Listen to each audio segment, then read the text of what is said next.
leave at 9:30. So That's what's gonna help most. Already stopped by there. great. Perfect. Welcome, everybody. It is Thursday, April 9th in 2026, and you are in Senate Economic Development, Housing and General Affairs. Welcome you online and in person. Today we're going to turn to three shorter bills that have come to us from the House. And the first one is H 556. And Ashley Bartley, who's Vice Chair of House General, was the reporter of this bill. And so Ashley, the floor is yours. Wonderful. Good morning, Madam Chair, members of the committee. For the record, Representative Ashley Bartley, representing Fairfax, Georgia. I will not often say that this is a very simple little bill.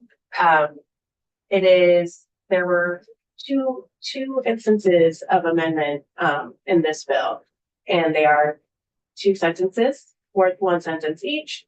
And what it is it's an exemption to the state minimum wage and overtime law. So currently, on the federal level, municipal elected and appointed officials are exempt from minimum wage and overtime. That is not the case in Vermont statute. However, we know for a fact that our town clerks, they often are not paid that way. What will happen is the people will vote on a budget, the budget is set, and then whoever is appointed or elected knows what that budget is going in. So all this is we are just bringing the state law to reflect the federal law, and it brings along requested clarity for municipalities. I think one of the largest concerns that had come up was that currently municipal officials or elected officials and appointed officials, because they're not getting paid in this manner, it could lead to costly litigation. And so we really just wanted to make sure that the law reflects the exemption in practice and just allows municipalities to continue to operate in the way that they are currently operating. That is. And when you say, Ashley, when you say salaries are in the budget, it just means it's a negotiated salary position, not an hourly position generally. It's mostly. Or a stipend for the select board, which is different. Correct. But a clerk is generally paid. Correct. And let's just. Shouldn't we exempt ourselves from the minimum wage? I think we already are. I think this is the last vestige of unaligned Are we salaries. We're gonna hear from Josh and then. So, any questions for Ashley? It's Thursday and according to my calendar, based on hours that I've worked this week, I stop this afternoon or 2 p.m. Or yesterday at the same hour. Right. So this is the last vestige of an alignment that we have failed to make on state law, David.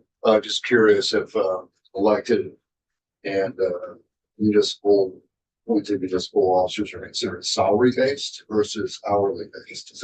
That's a pretty germane distinction. Actually, yes, correct. It is, I would say, so taking off my legislative hat and putting my day job hat on as human resources, I think it's dependent on the job and job responsibilities, especially in the differences that we have in our municipalities. We have town clerks who are very, very part-time in really small rural communities that, their job responsibilities might be much less than that of somebody who is kind of taking on more administrative work than our town clerks. So it's really dependent on the duties that you perform rather than the job title itself. Okay, but they're not classified as salary. It's just a shotgun different characteristics. So for the Fair Labor Standards Act, it's dependent on duties rather than job titles. So And we'll get some clarity too from Josh, who's here to represent Yes. All good. Thank you. Great. Thanks. Anything else you'd like to add, Ms. Ashley? The effective date is July 1, 2026. It's a big bill. It's a huge bill. It's very hard to report. When you Well, see we appreciate the Senate floor when we debate this. Great. How did it come out of committee and how did it go on the floor? So it came out of committee at 9:02.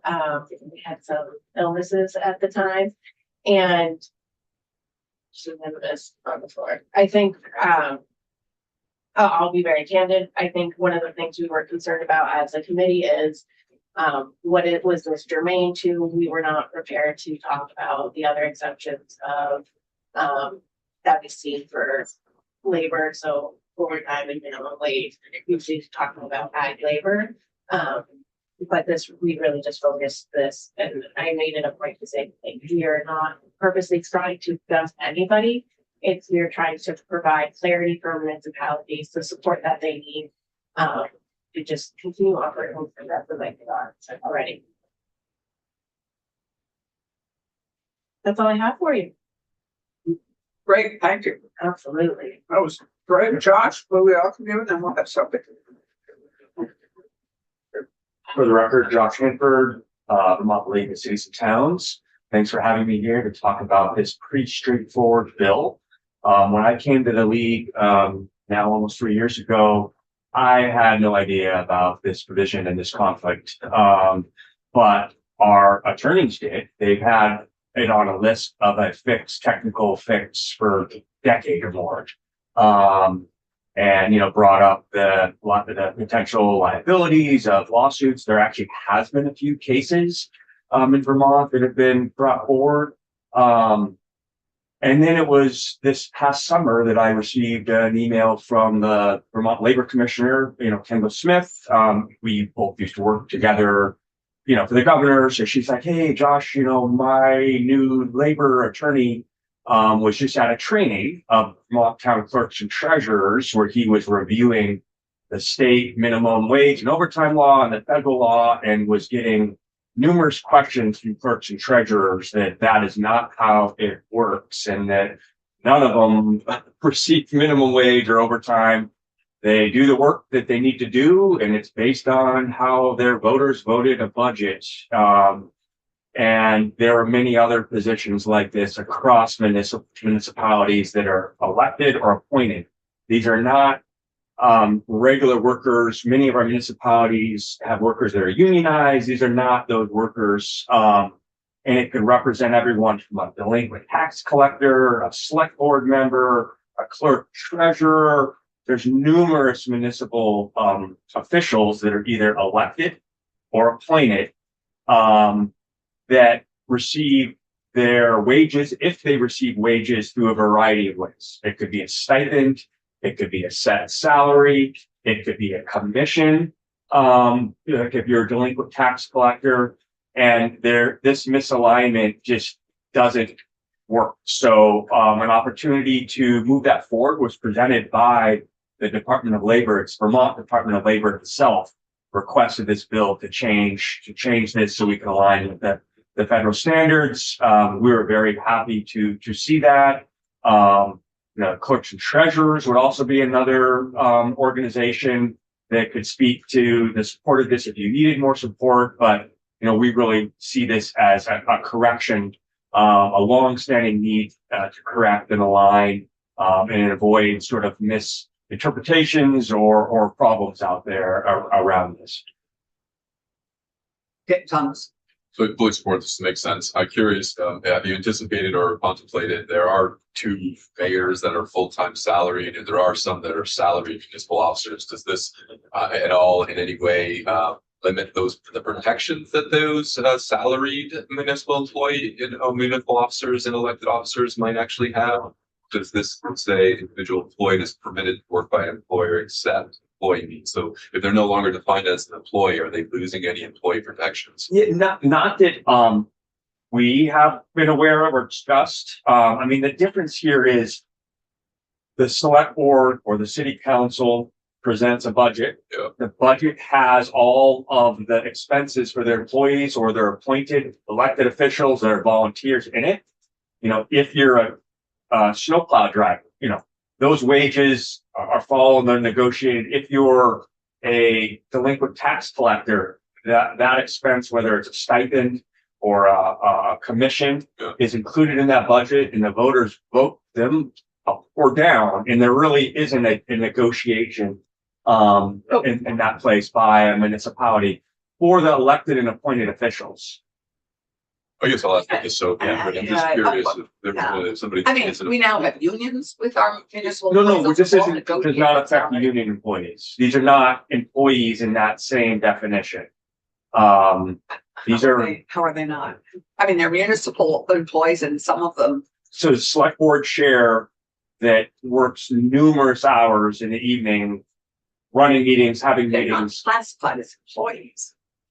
That's what we fixed with this, right? This is we The fix with select this. This board is, I mean, those are part-time. I mean, I would hardly consider them employees of the town.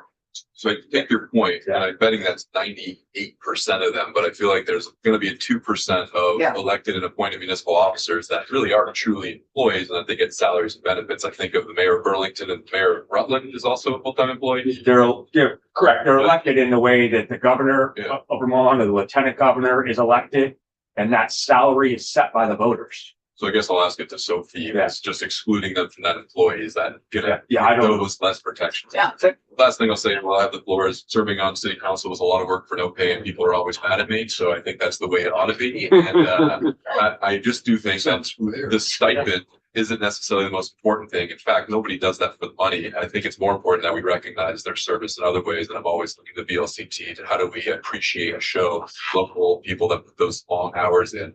They don't need a check at the end of the year when the budget gets passed. They need a dinner, they need, you know, license plate. Maybe a they need security system. Parking spot. I'd be curious what your thoughts are as to how to show appreciation outside of the remuneration.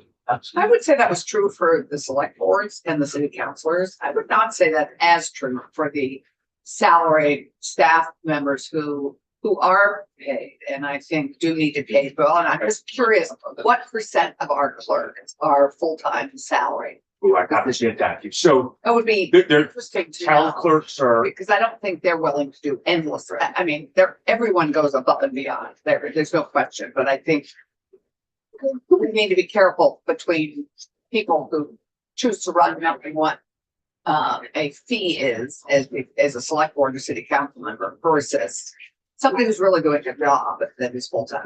it's absolutely true that town clerks and treasurers do a job, but they're also elected or appointed. And the budget is approved by the voters, what their salary is. And there are many clerks or treasurers that will say that if they were paid hourly, they'd be in the 50 cents range. They, you know, do the work and it's above and beyond. Yeah, but I don't think we should be proud of that. I mean, I guess what I'm trying to say is I'm not sure that I would hope that, I mean, every budget reflects the negotiation of that salary.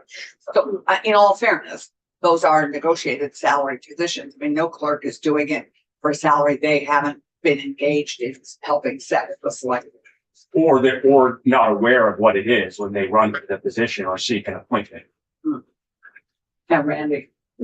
Just as a suggestion, what seems to make the most difference, even with employees like that, is simply saying thank you occasionally.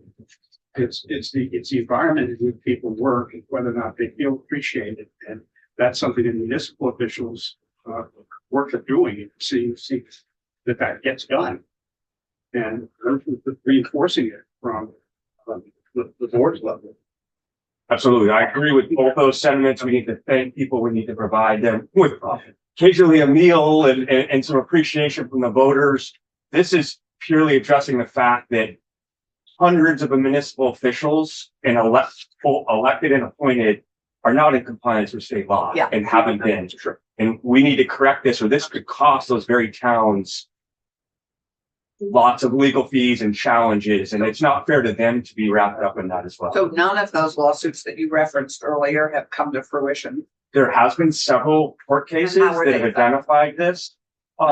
my understanding, I'm not a lawyer, I could send you those cases and a And termination Kobe may from- have the answer. from our attorneys, but, you know, they've essentially been, dismissed in a way that doesn't require the municipality to pay the overtime and the minimum wage that the elected official was seeking because, it's not contemplated to have that same employer relationship. You are an official that's elected by the voters that have approved a budget that clearly states what the pay or stipend is.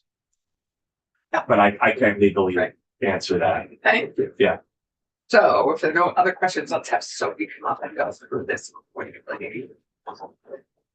Thank you, Josh. Yep. I appreciate in your busy day adding us. Great. Question. Good morning, Sophie Zadani, Cleo, Morning, the Soph. Legislative Council. Let me just quickly share my screen and show you language.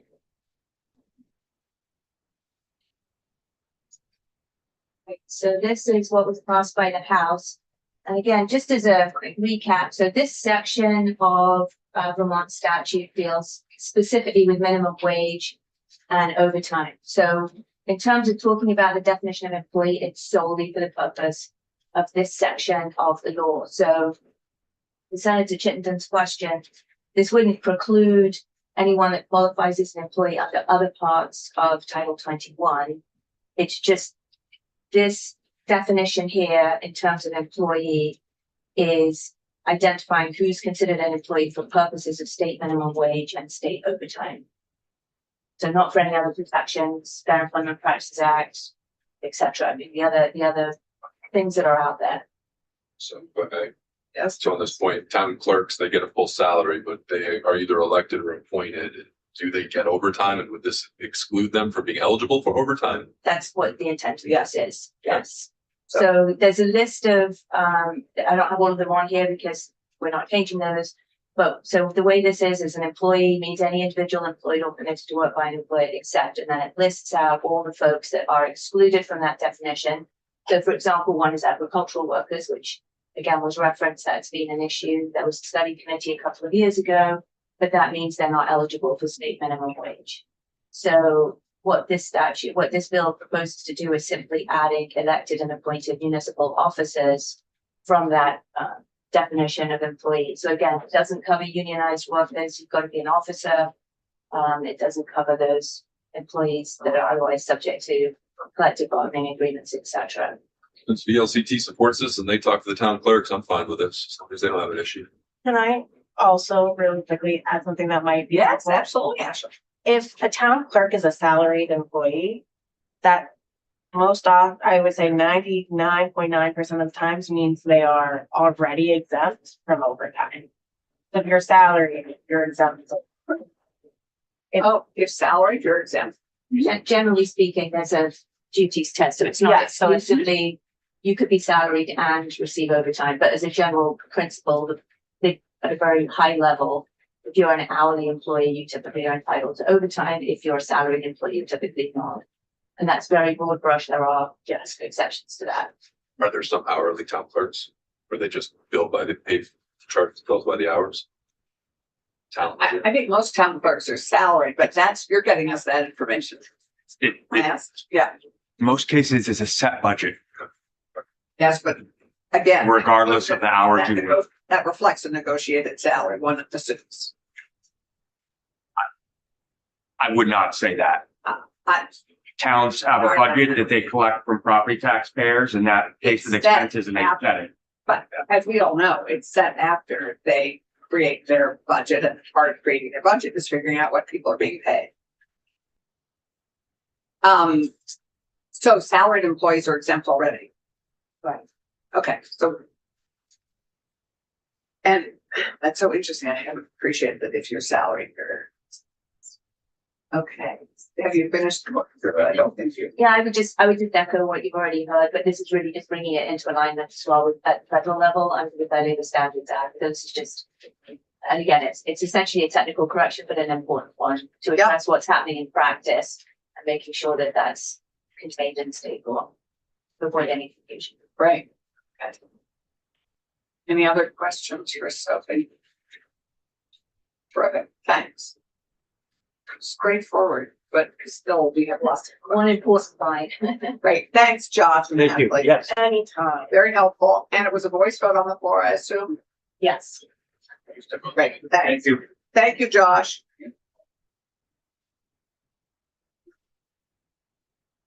Might ask Emma Schultheis for the clerks how they're, one assumes that they would be fine with this, but they are the key, well, crowd also fair.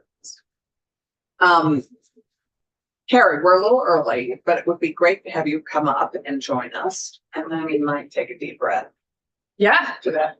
Oh, great. happy to do that. I brought visual aids. So I'm Carrie Stiller. I am the Government Public Affairs Officer for Vermont Food Bank. And if, for those of you who have not or are not familiar with the food security roadmap, you may have a copy to take a look. One in our library here. Please. So I'm here this morning to talk about the intersection of food system budget requests and economic development activities and where those two pieces intersect. To ask for your support for those important parts. That may or may not come through the committee directly, but I do understand that you all draft budget memos and extend appropriation. And while you're making those considerations, I'd like you to think about a few of these elements. And all of the pieces I'm going to talk about today are contained as goals or objectives within the food security roadmap to 2035. With the overarching goal of full food security for Vermont by 2035. So That's your deadline is, your time frame is, that's our deadline. yes. That Food document, security for all Vermonters by 2035. yeah, and that document was actually commissioned by the legislature. Yeah. So it is a goal that the coalition is working toward, but on behalf of this legislative intent to create food security for everyone as a foundational element of a thriving state. How far along are we? You know, we've actually met a number of the goals, met a number of the objectives already in some foundational ways. And many of those relate, I would say, to this committee's interest, relate to food and farm security and really helping to stabilize Vermont farms and farm businesses and producers. And you know, some of those were like the passage of the Vermonters Feeding Vermonters grant program last year. I'll name a couple of them later, but the recent passage of S60, which creates the Farm and Forestry Special Operations Security Fund, right? Some of these pieces that are helping to shore up areas where we have struggled over the past, I would say really 6 years, we're telling. And there is additional work to do to sort of make sure that we have the foundation we need to be able to make sure people can thrive and have the food they need. So if you want a whole list of those things, I'm more than happy to get that to you. But every year we've made a little more progress. And can you just for us, what, sort of articulate, what does that mean? To have food security for all Vermonters, that all Vermonters are assured of X number of meals a day. I mean, what's the The metric that will tell us. metric that tells us that people are food secure?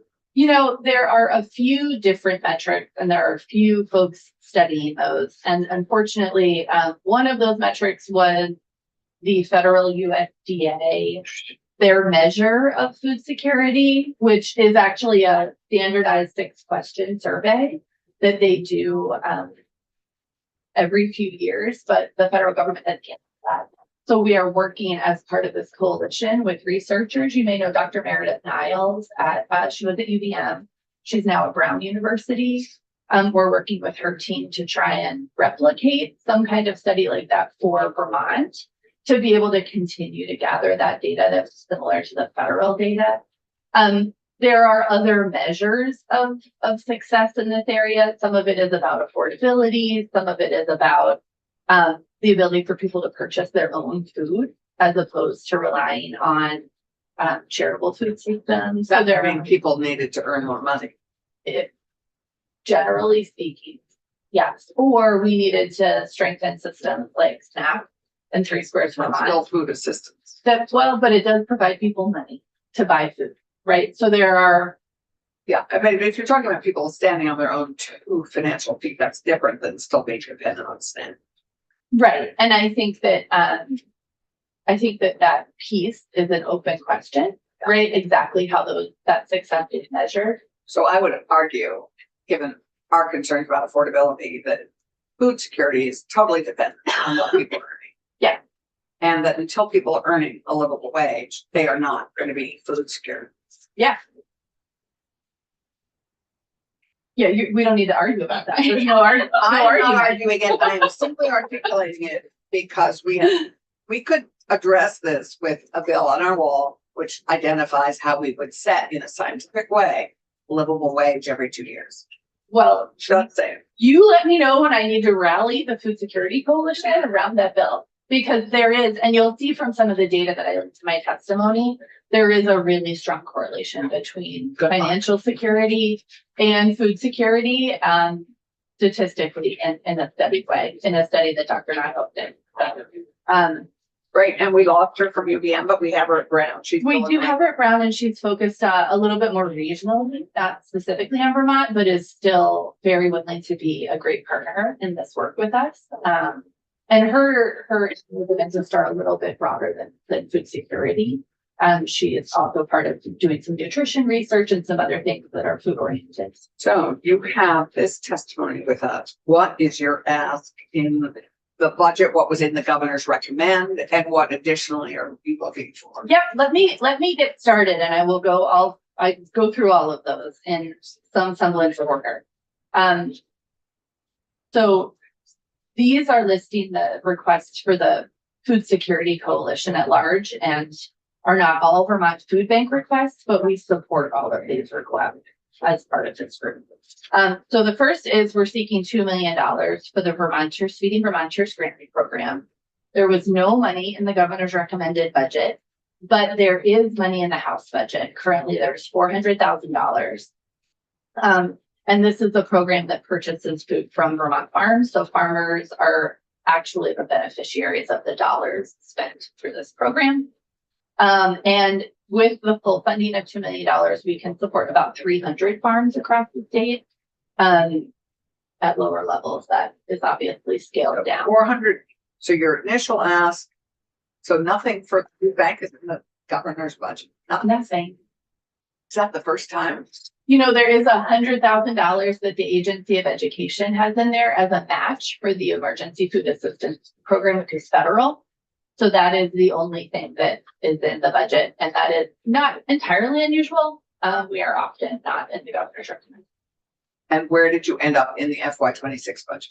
In FY26, Feeding Vermonters had $885,000 From the state budget, from the state budget. 885, 885, and that was for Vermonters Feeding Vermonters. yes.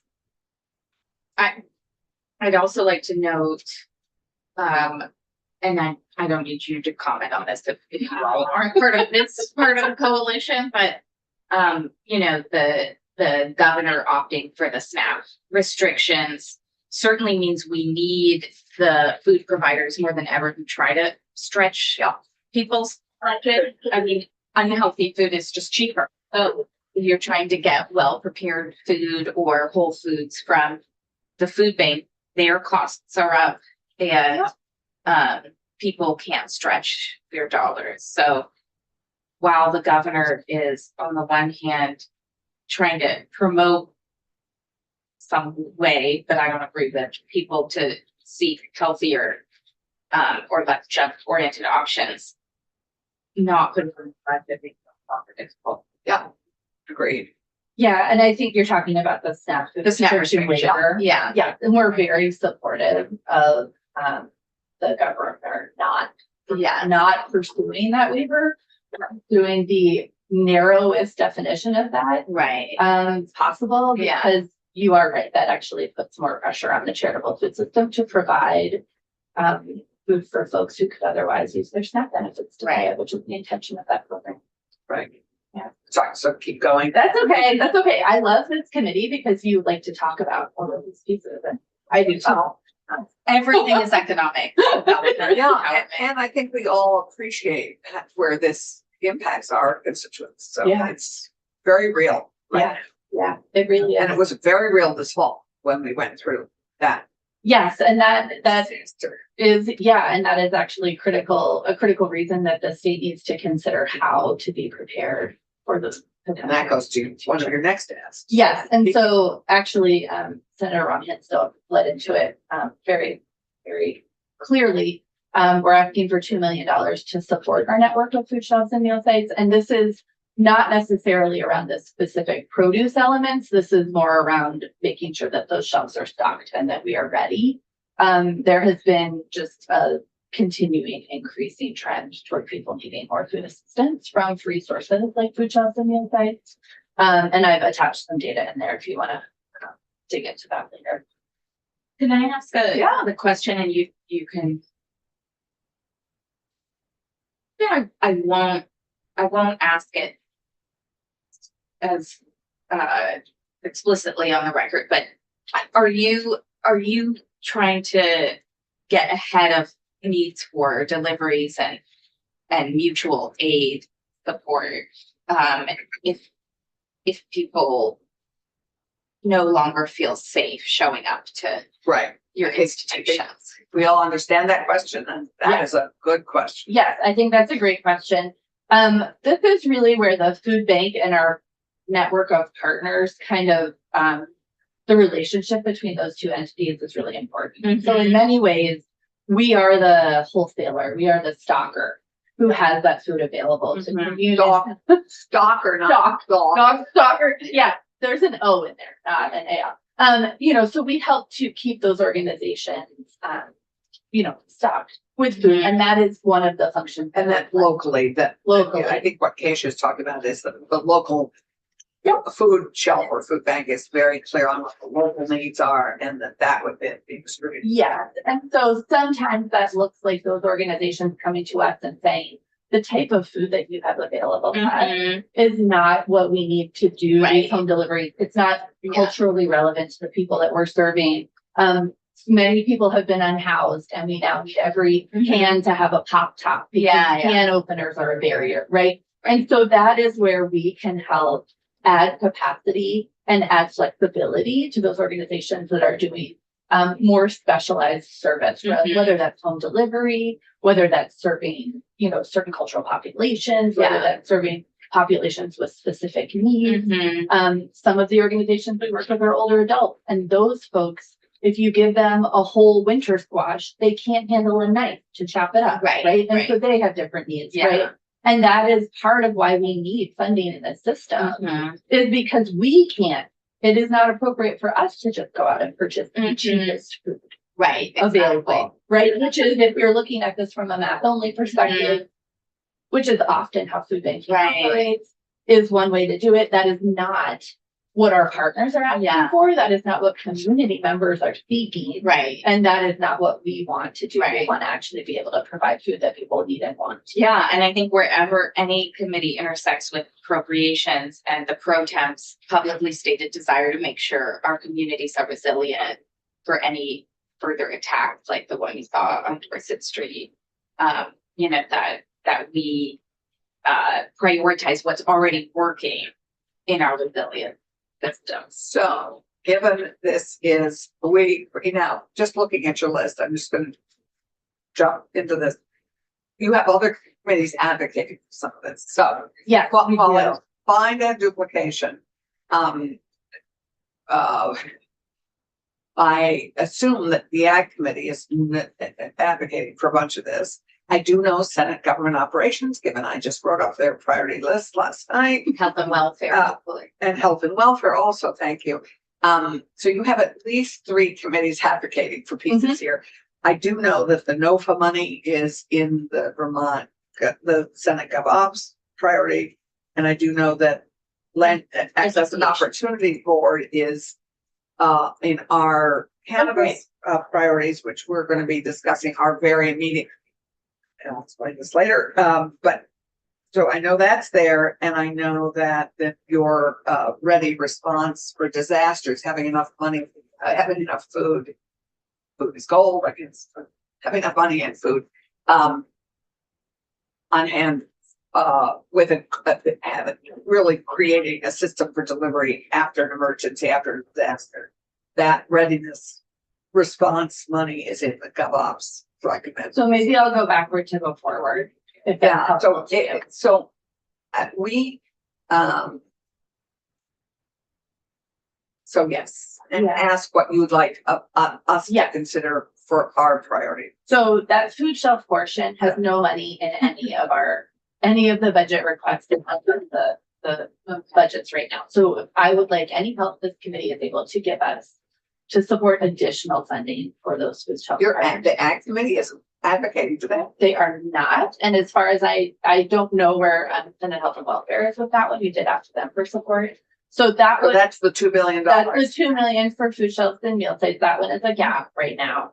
And then I will, you ran through that list, that I have there, so I will skip down to the bottom to the SNAP pieces, because I just want to make sure that this committee is really, sort of up to date on where things are at with Resource Vermont, because there were major changes in HR 1 last summer. And we don't sit on the committees that sort of that can oversee that, so that would be helpful. Yeah, and because SNAP is actually a huge economic, essentially economic development program for grocers and food retailers and a subset of our farmers markets. So I will sort of do the treetops for you, just so you know the scale of impact of this program. Three Squares Vermont serves about 60 to 65,000 people every month. Those people participate. They get money on their own electronic benefits cards, and then they spend that at grocers and retailers. That brings in about $12 million per month. The SNAP pause that you mentioned, 12 million from the feds. from the Fed, that is all federal dollars coming into our state. During that SNAP pause last fall, we all saw the impact of that. And it wasn't just on people who need food. It was grocers and retailers going, I'm stocked up for this month and I'm not going to have the usual sales that I have. What do I do? And the changes that program has made are making it harder for people to be eligible for that program. And they are making it harder for people to stay on that program. There are additional paperwork requirements. Right. Even for those people who are eligible and have already filled out their 30-page application and jumped through all of those hoops. So, part of our request is to support money that is already in the governor's recommended budget that fulfills the state's requirement to pay for additional administrative costs that the federal government has shifted to the state. That currently exists in the governor's budget, and we want to just make sure it stays there, because without those dollars, our state will not be prepared to continue this program at the scale that it's currently at, meaning those 12 million federal dollars could be reduced. The second piece of that is that we're requesting funds for benefit assisters, which are people who help folks fulfill those paperwork requirements because they are not easy. And they are not What's the group here the other day, CDOEs, I mean, all of no, the there were benefits. some more people. Well, maybe from your area. It Yeah. really includes a broad coalition. Right. So And Vermont it's called Benefit Sisters. Benefit Assisters. I said benefit sisters, so I've never heard of Oh my it. gosh, I love that name. I know, that We should be take it. great. Yeah. Yes. And so it's a really broad coalition, but includes a lot of the food banks network partner organizations, the CAP agencies, the parent-child centers, folks who are meeting people in their communities who are existing trusted partners, who have those relationships where they can have hard conversations with people about filling out the complex paperwork, about how many hours you worked or volunteered, about who in your household really has income, all of those complicated pieces that are required. It also supports Medicaid funding assistance. So everyone who has committed to participating in this program, with one exception, which is actually our food bank staff who already do application assistance for a variety of other programs, will do both SNAP and Medicaid. They will do that by being trained by Hunger Free Vermont and CVHA, who have existing training programs. And how are we identifying the people that need that assistance? Are we looking at the former SNAP recipients and seeing who hasn't turned in their paperwork and then pursuing them? You know, a lot of it is the organizations working with people as they come in the door for things like fuel assistance or Right. housing assistance, Right. really looking holistically. I know, Who is eligible. I know the person I've been in closest touch with who would love a double of her at CVLEO.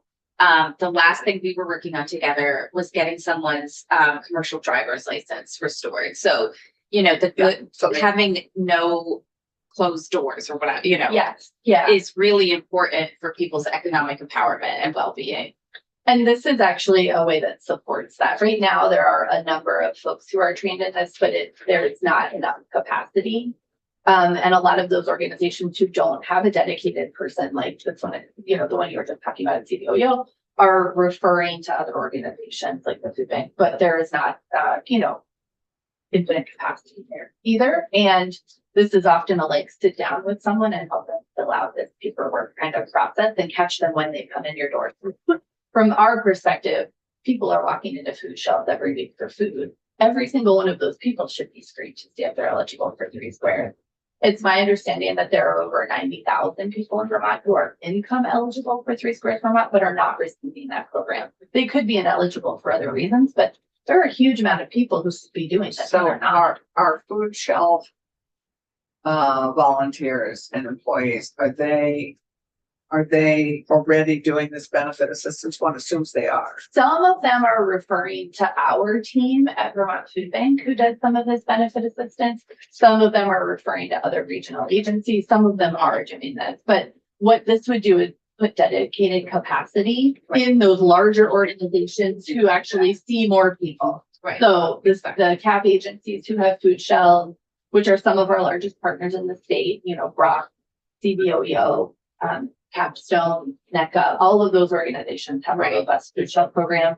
The parent-child centers who are working with parents who are already, you know, maybe they're on Reach Up, maybe they're on other programs that would allow them. to And help. having volunteered at South Burlington pop-up food shelf and dropping people off at the Burlington food shelf, there's often a volunteer there who's not ready to help someone with their benefits, or, you know, that's not a good time for that person to apply for benefits, you know, that's a lot for a busy space that's more. Yeah. But having someone local to refer that. Yeah, to be able to go person across the street to CVO Yeah. is great. Exactly. Or having a space that they can have a private conversation, which Right. isn't always possible in our crowded food shelves. No, and I was not implying that this would happen. No, but it Exactly. also, you know, carpe diem, you know, you've got the person there. And Mhm. so if you also let people know that, you know, next time you come, we can help you with this.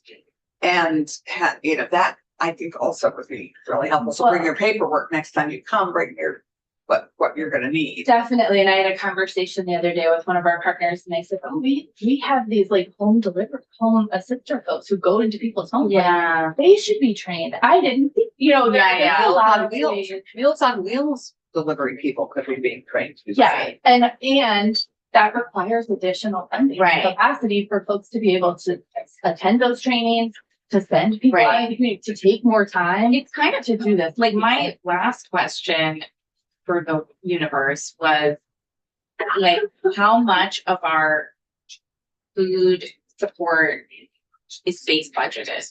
And how do we just stop requiring you all to have to spend your time coming here when we know this is people's basic need? It's working and it draws down millions of dollars of federal funds. Make sure agrees with that. Are you base Yeah. budgeted? No, you're not. You're not even in the budget. this No, year. no. So like, maybe, Madam Chair, are asked to appropriations, and none of us are on appropriations, and, you know, I can talk to Senator Lyons, I can talk to Senator Lyons, but maybe our ask is to start base budgeting some of these functions. Other state mostly base budget, It's very, Right. it's all of it.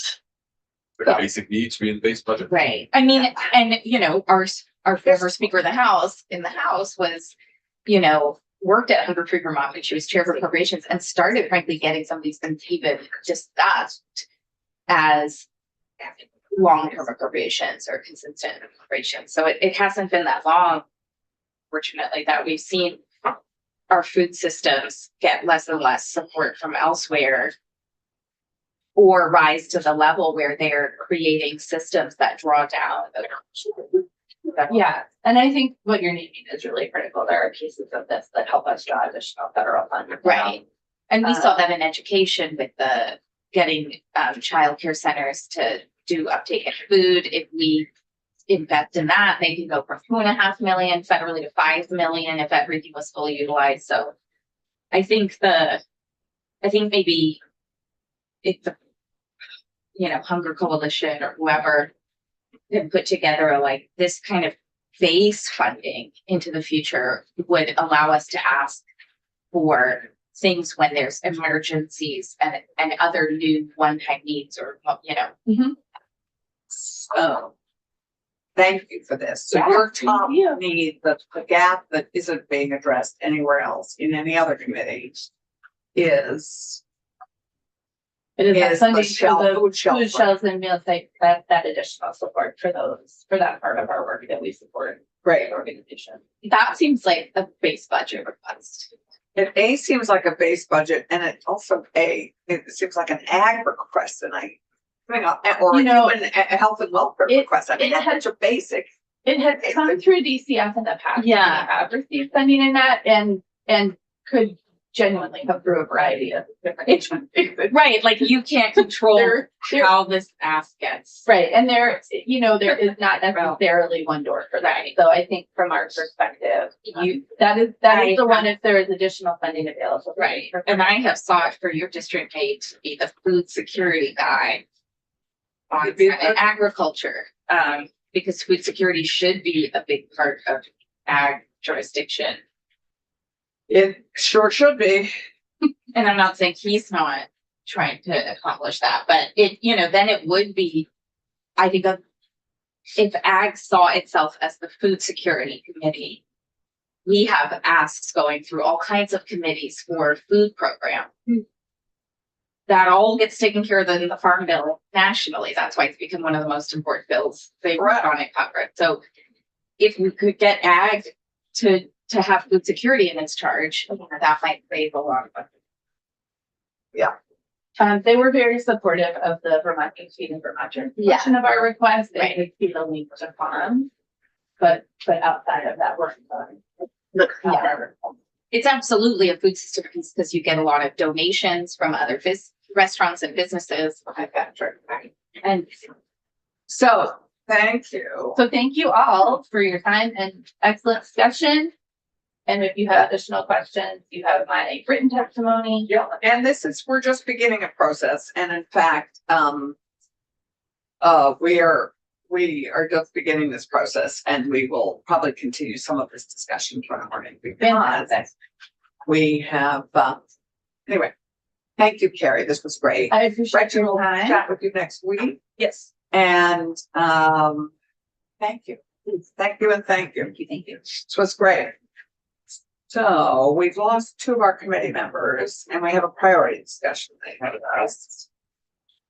And so I'm going to pass out a larger list, and I just invited Patrick to clarify any questions that we have.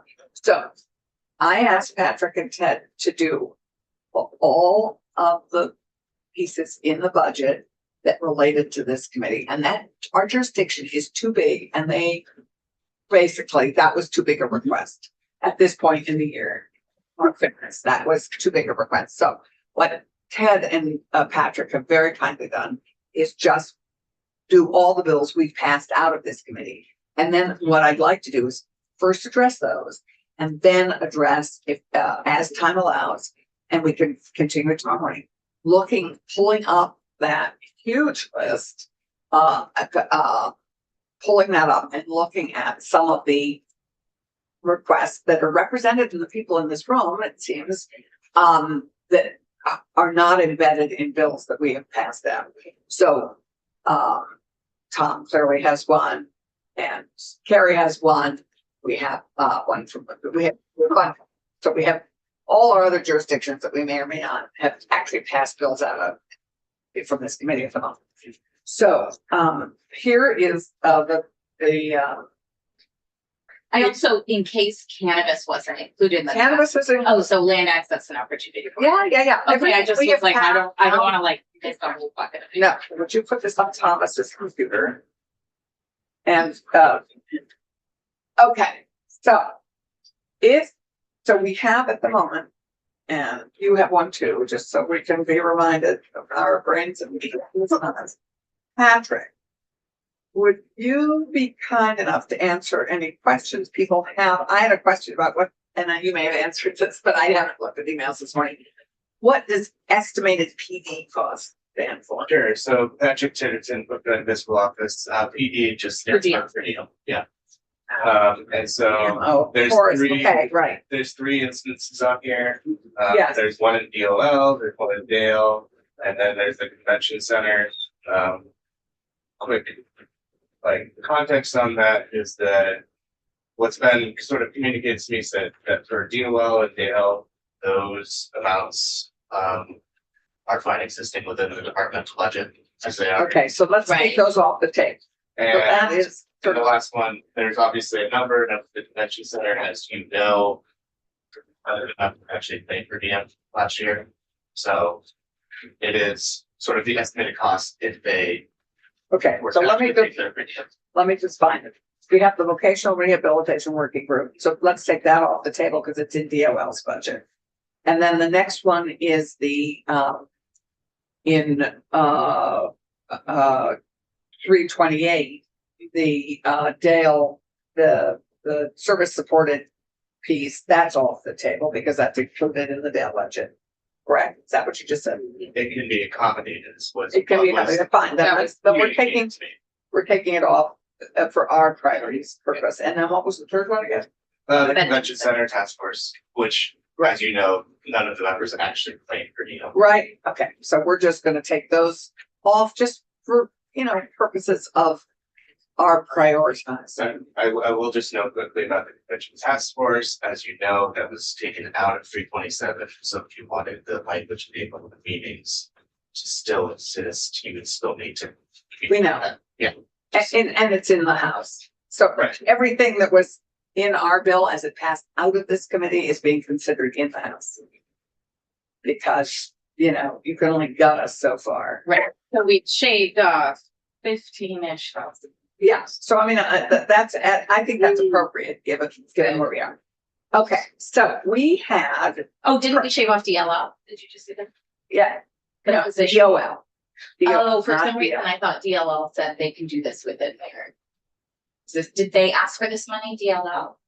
DLL. No, this is the investigator position that we need in order to make sure that the online sales aren't going to underage people.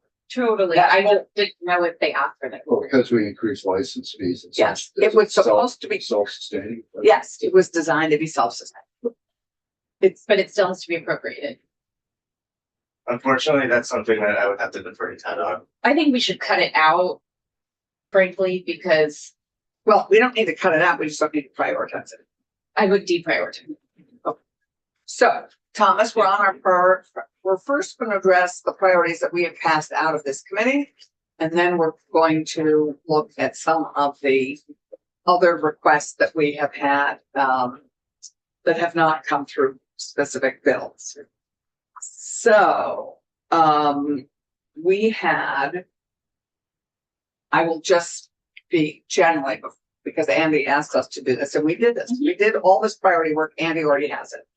But as you'll recall, just biggest, I'm going to start at the highest level. The biggest bucket was priority funding areas, and we prioritized them as follows: economic development, housing, consumer protection, cannabis, and labor. That's sort of how we had done that. And then within economic development, then we had priorities within each one of the bills we passed out. Economic development, housing, consumer protection, cannabis. The labor ones were modest, so we hadn't really discussed those. So let's chat first. Are we okay with the priorities that we had. I wish I had a final, but the ones I gave it to Andy, and I stupidly didn't keep a copy of it. But, if we look at economic development first,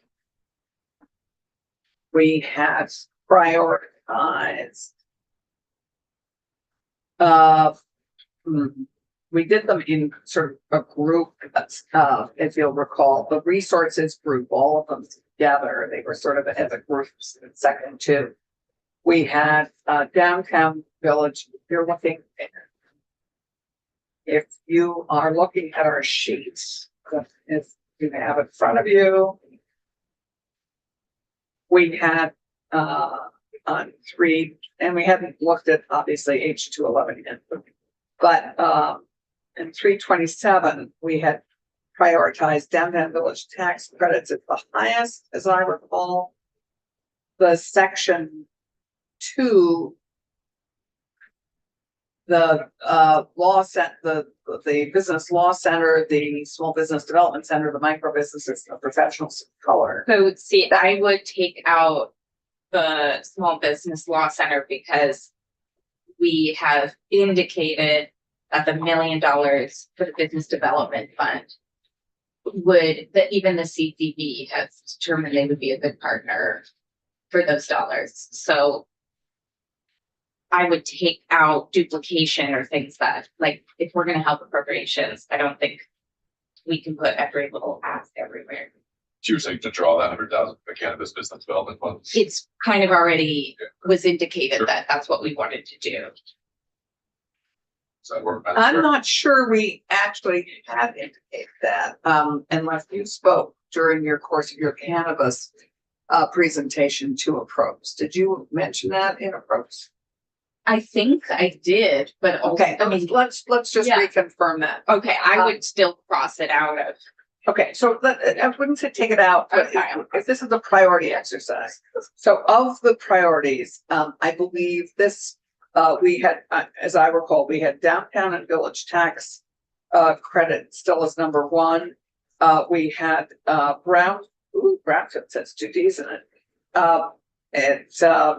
And I can't remember, Thomas, if you were in the room, but the money for the task forces, the vocational rehabilitation working group, the convention center, and the Dale intellectually developmentally disabled task forces, those are pulled because they're kind of incorporated into the budgets of those departments. So Sure. happily, we don't have to prioritize those. We cut out Brownfield. Did we No, kind we of- haven't cut out. We were rest- just trying to type up. Okay. I just cut out the D.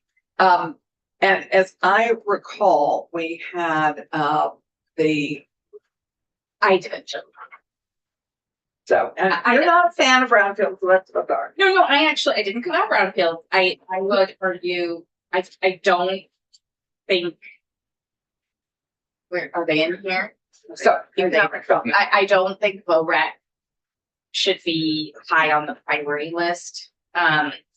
They're asking for $500,000 for grants elsewhere. This is for them to do a study. I understand they might be struggling with capacity, but a lot of trade or coalition type organizations are struggling with staffing capacity. I would deprioritize that. They are prioritized in the governor's budget for $500,000. Right, they are indeed. We had, just to remind ourselves, last time we did this exercise. Hi, welcome. I think we have some visitors who've just joined us. Welcome, former Senator John Carroll and friends. It's good to have you. We're in the process of identifying our priorities for appropriations, which is a process here, have not changed. And we are. But are you visiting for is it Are you Convention visiting? Day or? Well, Just visiting for the day. Oh, okay. I didn't know if it was. and John Carroll was senator from Windsor District from 19. Oh, boy, so ancient history, 88 to 94. And those were rather different days. We acquired a Republican majority in the Senate. In Good old days. yes, exactly. So things were a little different then. In fact, in those days, you couldn't tell who was R, who was D. Right. We like to try and. Yeah, we like to. Anyway, welcome. It's good to have you, Thank you very and much. thank you for anything. So, as I recall this was a top priority of David's, but we ended up prioritizing, I just, oh, I wish I had my. I will also say, I think appropriation has heard directly about this particular. Yes, they've heard from all of us, and I have the priorities list for the Andy. But, so I believe we had done downtown village tax credits, then we had done brownfields as number 2, then the resources is number 3.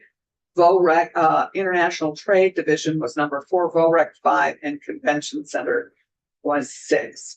But they are all, as Andy knows, they're all our children and they are all priorities.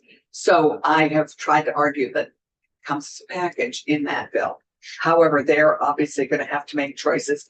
All of those requests, Patrick, come from the language because we made the mistake, and it's a good thing to remember to separate out and do all the appropriations at the end and leave the language separate, which we embedded the language. We've embedded the numbers with the language. Are those how do we feel about that? I know you feel strongly. What are your thoughts, Dave? So generally, the priority order, I agree with, except I would bump for it up near the top.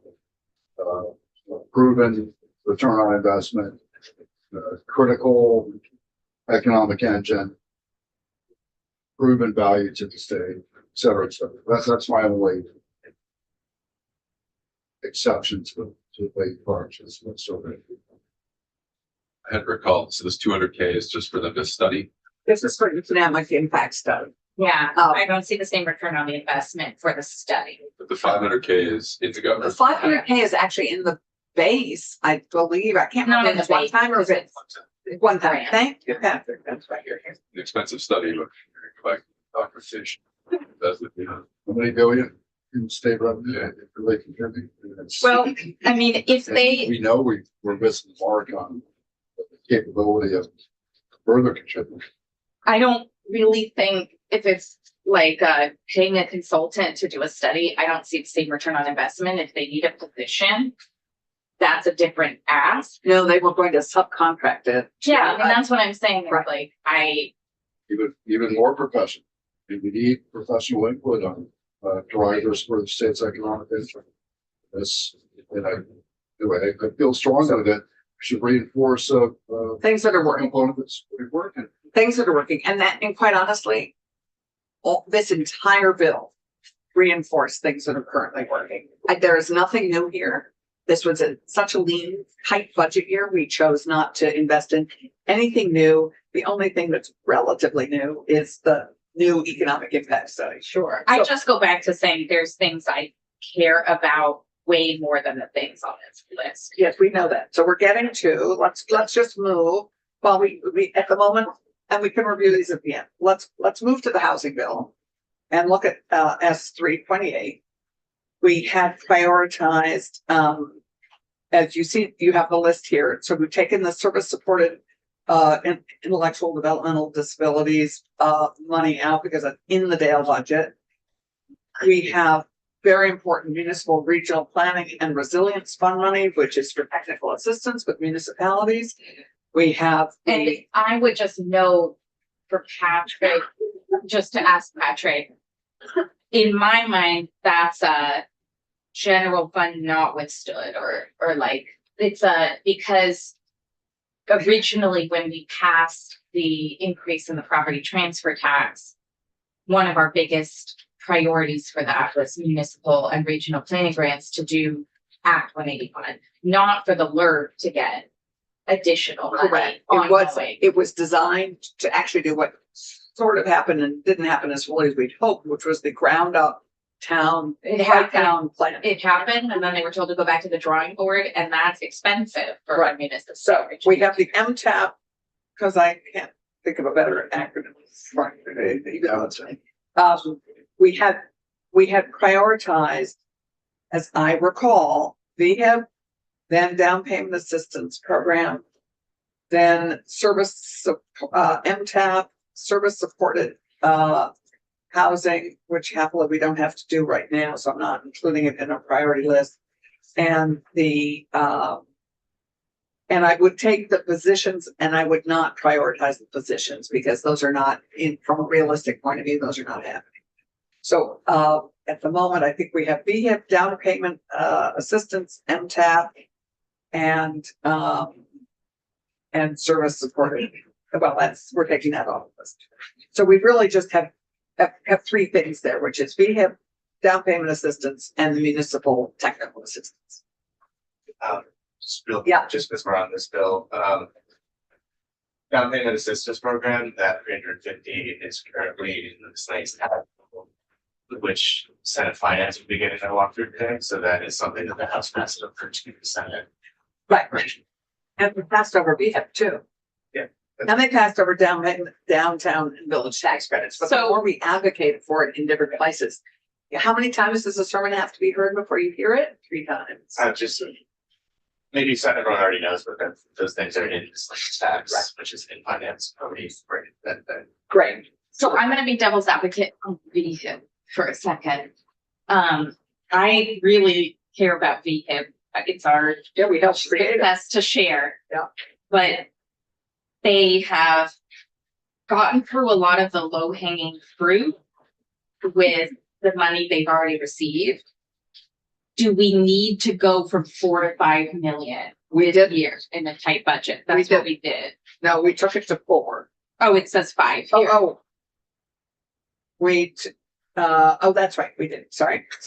Yeah, no, because Well, maybe we're on the same wave. No, it's we're on the same way. It's in the budget at 4 and this committee had prioritized it enough to take it to 5. I know, but if we're not doing the positions and we're not like having some big push and they're gonna be working on 802 homes, I just think this isn't, I don't feel good saying to appropriations, find another $1 million for general fund for this. David, where are you on this? You are Yeah, the so- biggest champion. Yeah, so, I mean, I just have you. Right now, you might be. so I fully recognize VHIP may not be a Chittenden County program, may not really be geared towards Chittenden County. I went up there the other day and it's, it's going gangbusters. You've got building. Well, and I'm the one who wants the commissioner to make sure that the money's going elsewhere. I guess the real question is, where do we think we need houses, right? Where are the priority areas for housing? Housing units, yeah. Housing units. And if you're saying that Chittenden County doesn't need a program like VHIP because you're on your inertia is moving in the right direction, inertia. I don't think that was the argument. at the Okay, end. that's what I'm looking at. It's how much can be drawn down. So 4 million, roughly 100 houses statewide. Lowest, best return on investment for any housing program we have. Cheapest, most effective, 100 houses in a year. I, in my county, already have 2,200 units offline. Okay, do we need those houses, given that Rutland's economic status is on a decline, whereas Chittenden County's on an upsurge? That's a decision I think everybody has to make. Am I like an advocate of VHIP? Yeah, I've got 2,200 units offline. I've got people clamoring for housing. So So lowest. you're saying to us that you have 2,200 units that would be eligible. eligible? Do you know Verify. how many so far? Do you know how many units have been brought back online? It's like 150, 100 something. Yeah, so it's Yep. it's a share of the state. Of the Yeah. 1,000 units, of the 1,300 They're units that about, have. so I may be off by a couple dozen. But you're right, the 4 million only gets us, I mean, at 39, and again, this is our biggest bang for the buck, $39,000 on average per housing unit brought back online. I guess what I'd say, what I was arguing somewhat against myself when the commissioner came in, that we're probably gonna have to start looking at some of these programs as where can we, like, if it's a grant, then Chittenden County doesn't necessarily need grants. They have a return on investment that's pretty secure when they fix up a property. It's the rest of the state that could use a program like this. So do we start looking at some of these programs and saying it has to go to exactly what I was, other places. ways to prioritize Exactly. areas that That's a good question for the housing. That's, Right, and in a tight budget year, I think those are the kinds of things we have to ask is, I agree. does Chittenden County need grant money to restore blighted units? Probably not. I'm not trying to advocate or de-advocate for Chittenden County. Simply trying to advocate for. my- Right, no, we appreciate, and I assume that Franklin County has similar need. But actually, I think that large parts of Chittenden have also. Well, it's perception, and perception does need to be addressed. There's significant amounts of, or disproportionate amounts of money, in fact, being withheld by policy from rural areas of Vermont, and they run the risk of creating two Vermonts, which is something that would not be healthy for any of us. But if you look at the housing dashboards and you look at where that money is going, you know that it's not all going. But I will say, like, I am the biggest advocate for breaking down by county and sometimes even further where these dollars are going. Recognizing that, you know, there are ways that Chittenden County gets excluded unhelpfully. And when we're talking about loans and things, Chittenden County often can build the return on investment that allows risk to be shared across the rest of the state. But where we're talking about grants, I personally think there is more capital access and a greater potential for return that does not require grants in Chittenden County the same way. I just like to focus on specifically, She's gonna. you know, And we're recognizing that we're dealing with it. And, Right. You know, what's the effect going to be on Vermonters? Mhm. Vermonters, depending on where they live, Exactly. and it's going to be balanced. That's exactly right. Because here we're talking about unit group housing versus, let's say, rural healthcare grants, which if that goes to Chittenden County, we also serve a lot of people from other counties with our healthcare system. Okay, I'm gonna play Solomonette here, because I'm female, I'm not gonna be Solomon, but I will be Solomon. How about we look at 4.5 instead of 5 and keep it top priority, down payment assistance, and then technical assistance. And maybe communicate that we hope it's not just, we wish it's used more in rural areas, but we want to start to see the numbers to make sure it's being used in those rural areas. Yeah, and actually feedback from Sean on the disbursement, because it's. I want data. Yeah, that's what I mean, shit data. Sean, this is, as you will recall, administered through our home ownership partnership centers. So that means it is already distributed equitably around the state and administered through NeighborWorks, or now, what's it called now? Yeah, Cornerstone.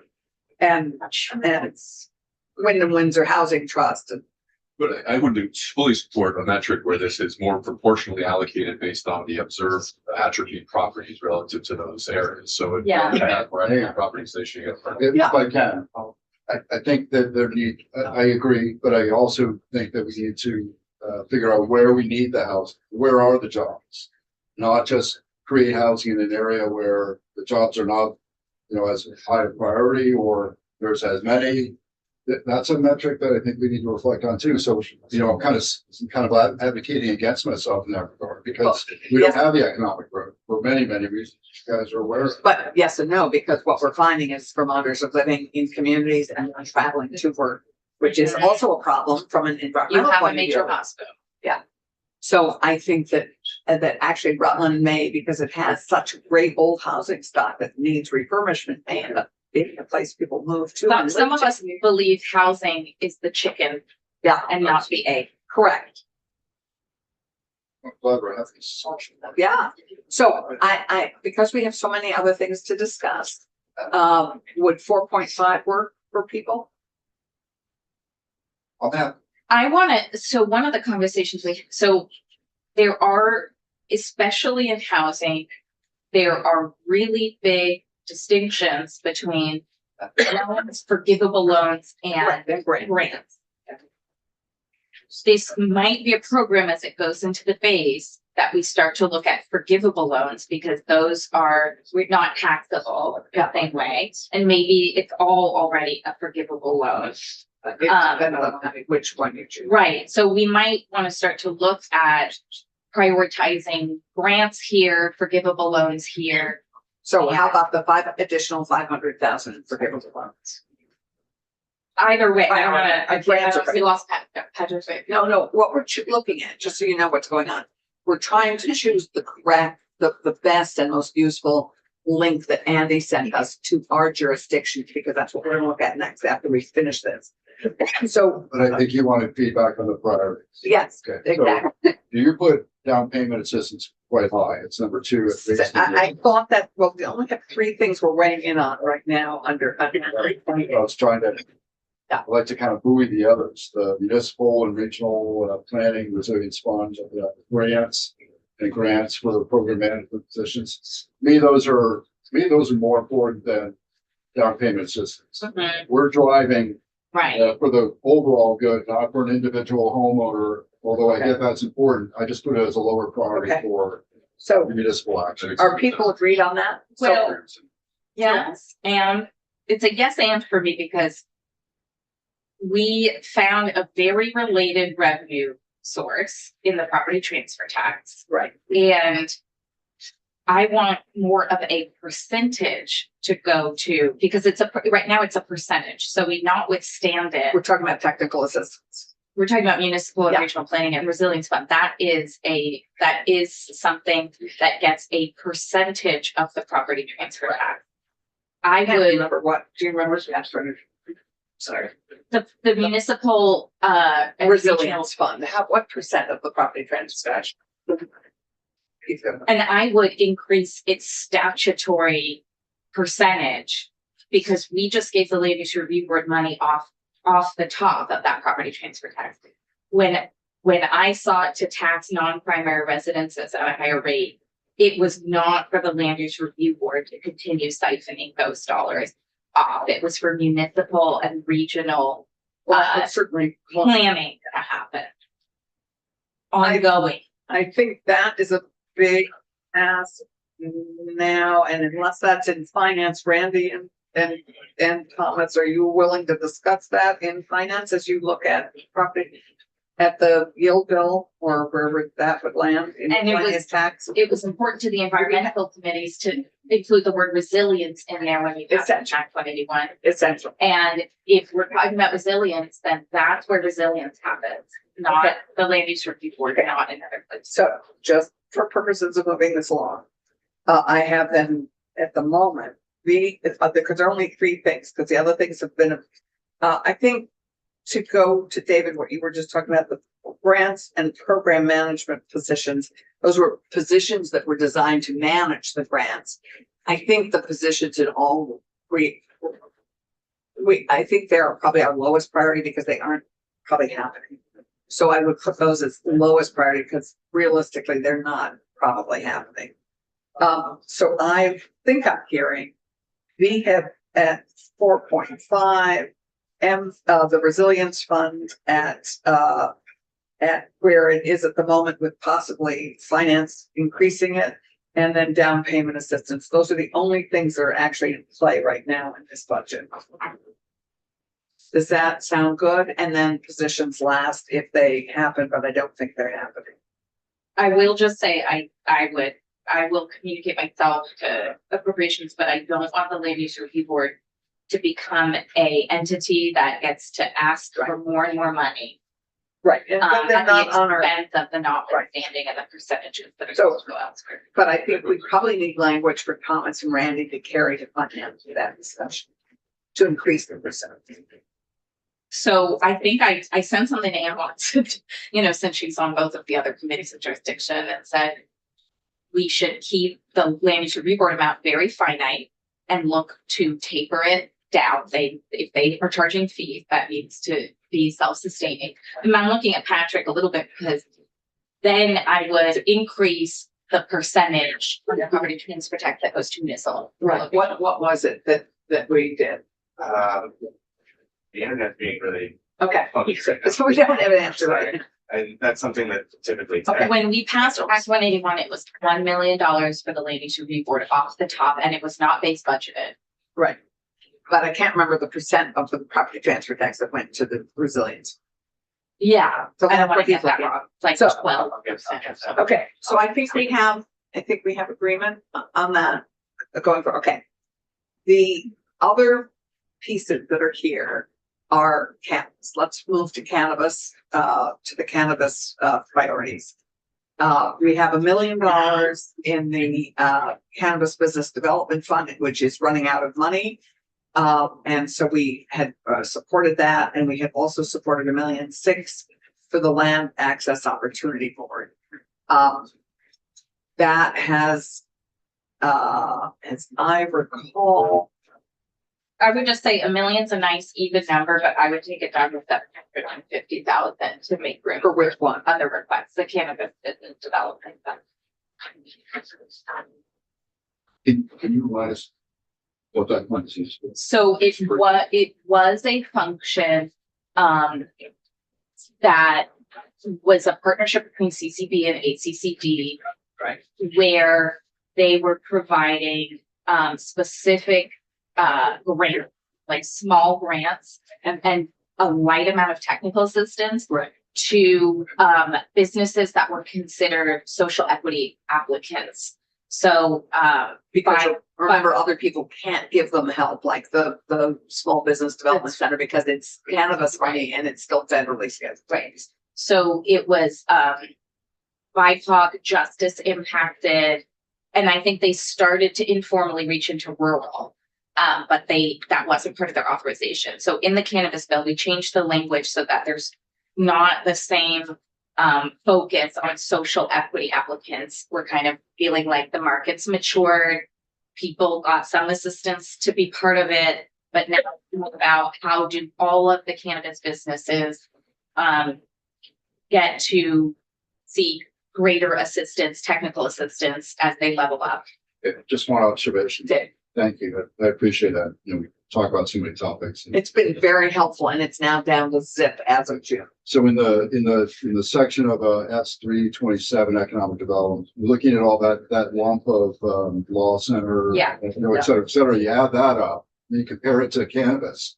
It seems a little out of proportion. The cannabis seems a little out of Well, proportion. they can't get federal money, so that. No, I get that. So there's a multiple things at play, right? This was, I mean, they are bringing in more revenue than was forecasted. So they, this is to say, how do we help them continue to grow in the most legal way possible in a changing market? And to Senator Chitten's point, and, yes, I would take out the small business law center piece.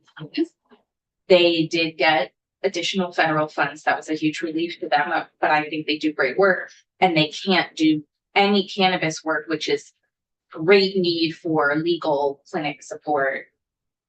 So even the CCB, everyone had talked about them being high on the priority list as a pass through for the business development.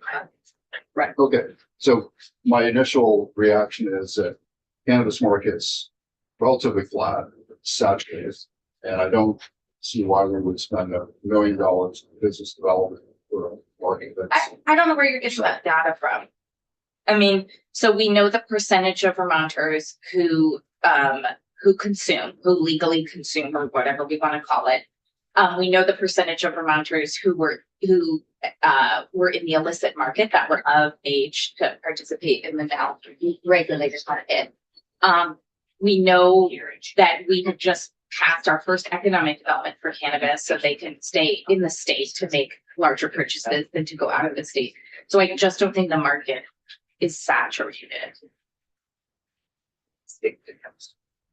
This is money that was generated.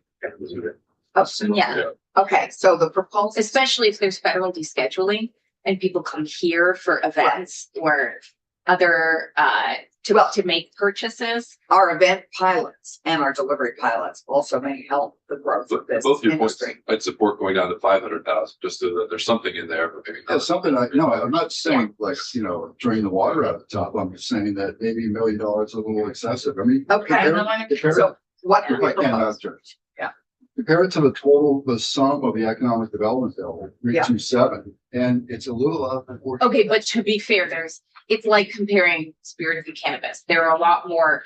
Oh, comparing business development to business development, one sector versus Well, another. And this is. That is why economic cannabis is a development. whole separate bill. There are other places to get economic development help than these three sources that we've named. Okay, I hear on the table, I hear a proposal for the business development fund. I hear 750 and I hear 500. Where do we want to land? 500.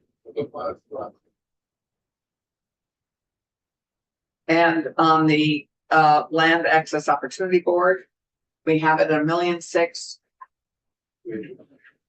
1.7 million was their labor cost, their staff costs only on that slide, which just like threw me out of my chair. I don't know, I'm not a huge. They're in at base funding, and I don't know whether the House passed it. They but did. They did. Yeah. And so they're already in the budget at 1,000,006. So why don't we just leave it there? Oh, because I don't care what the House thinks. You know, we're an independent chamber. In this case, I don't see the return. So I will say, having been involved in several contracts on outreach, from many state agencies that we have asked to, or for themselves have said, oh, well, we found $100,000 to pay for this kind of outreach or that kind of outreach. We've spent a lot of money on small contracts.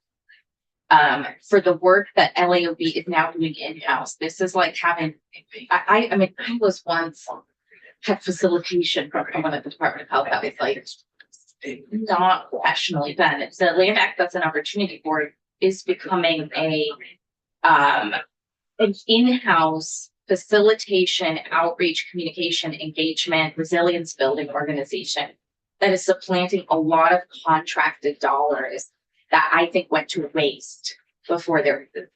So you don't see a tension between them and the state agencies that already have those? I think they've been folded into a lot of state agencies because their work is so good and consistent. I have, So- yeah. So when you say they have too much money going to personnel, Responsible as opposed to a side group that's. they're not a side group who created that. They're an essential sort of piece of the compromise and the work on the campus. I'm not there. Okay. I agree. I mean, you can say that. The reason they need personnel dollars is because it's intensive people work that doesn't happen elsewhere in state government. So I hear if it's come through at 1,000,006, I'm in the House budget. I'm okay with leaving it there. You want to take it down to 500. So they would cut staff, so that would be effectively shrinking that.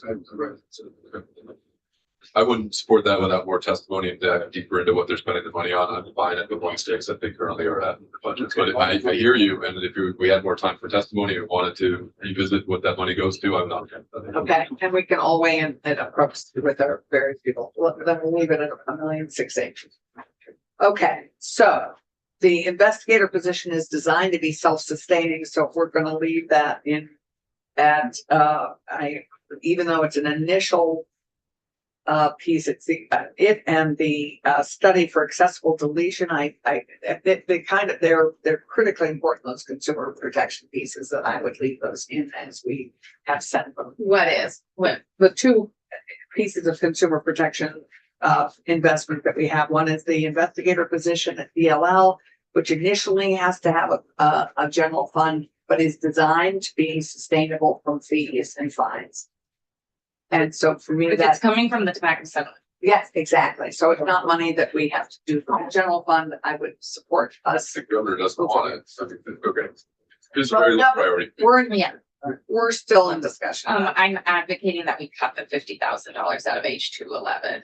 Well, What is too low? It's just. I think we need, Programs. I think we talked at length about it I yesterday. know. We talked at length about it. That was great. Well, we have, So what was the 50,000 for? the 50,000 is to get going on the Cal privacy, on the deletion, on the civil website that would allow Vermont consumers who have who would like to weigh in on how their data is being managed, where they want to have their data deleted, how they want to manage their data. This is for the Secretary of State to do the work, figuring out how we create that website, how we do that using I mean, we already have Cal Privacy as a great model, but as you know, that cost $8 million. It didn't cost $8 million. It may have cost way more than that. The Secretary of State's office 3 years ago on the data privacy bill came in and said to create anything like what this is What they did. contemplating would be $8 million to make it secure. Right. Because us holding on to this information also has a lot of security risk. It has liability. So I personally, Why would you not Wouldn't- want to see this? stuff because, before? I mean, you know how I feel about studies anyway. Yeah, I know. But this is like the lowest of low priority for me while the economy is collapsing. That we study how to make a website for people to do what they could do through some spreadsheet to delete their. Which may or may not.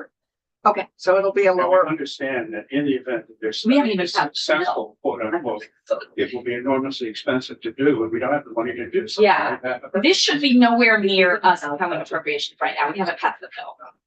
I think it's in the House budget, so it may not be a moot point at the moment. I mean, we can certainly. I think it was, which Rick said, it surprised me, but Rick pretty said, sure. by the way, I'm pretty sure that. So we're having $50,000 to design and unbuild. No, to begin to figure out what. for. To talk to California.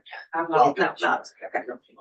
Okay, so thank you. They're much Sure. priority. So I think we are pretty well set, and what we're gonna do now is gonna be a little messier. This, we all had on one sheet, so this was nice and straightforward.